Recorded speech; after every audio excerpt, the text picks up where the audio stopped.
Welcome back to Theotokos on Friday of the third week of Advent.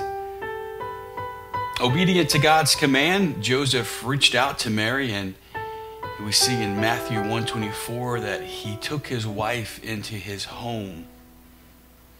In doing so, Joseph and Mary transitioned from their temporary betrothal and embraced the fullness of marriage. During the initial days of Joseph taking Mary into his home, certainly there was much to discuss.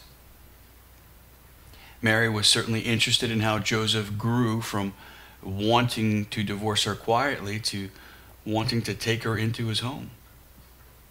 Likewise, Joseph was certainly interested in Mary. He would have inquired more about the Annunciation. He would have wanted to know about her emotions. He would have asked her about her health, about the health of the baby, and how he can best support her. This was a time of listening to each other. It was a time of talking to each other. It was a time of great intimacy.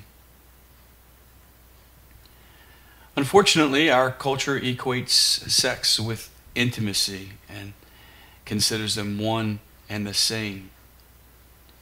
While the scripture and tradition teach us that Mary enjoyed perpetual virginity before and after her marriage to Joseph, their marriage was certainly one of profound intimacy. In fact, because of the spiritual maturity that imbued their chastity, Mary and Joseph enjoyed the most intimate of any marriage. Intimacy is a gift. However, there are prerequisites for intimacy. Intimacy requires honesty. It requires vulnerability. It requires complete self-donation and unbridled receptivity. The intimacy that Mary and Joseph enjoyed required all of these. Likewise, intimacy with God requires the same. We were made for intimacy with God. However, our relationship with God requires the same disposition as intimacy with others. We have to be honest. We have to be vulnerable. We have to spend time, commit, and listen.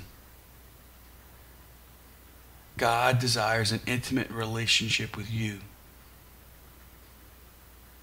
What do you want in your relationship with God? Ask Him today what He desires with you, for you, and in you. Certainly Mary and Joseph would have prayed with the prophet Isaiah. We ask that you today pray with Isaiah 61, chapter 61, verse 10 through chapter 62, verse 5. Isaiah 61, 10 through 62, 5. Pray with that and see what stirs in your heart as you see God's desire to be that intimate with you. And then pray this prayer with me today. Father, I want you to taste your desire for intimacy with me. I beg you to help me grow in honesty, vulnerability, and union with you. God bless you.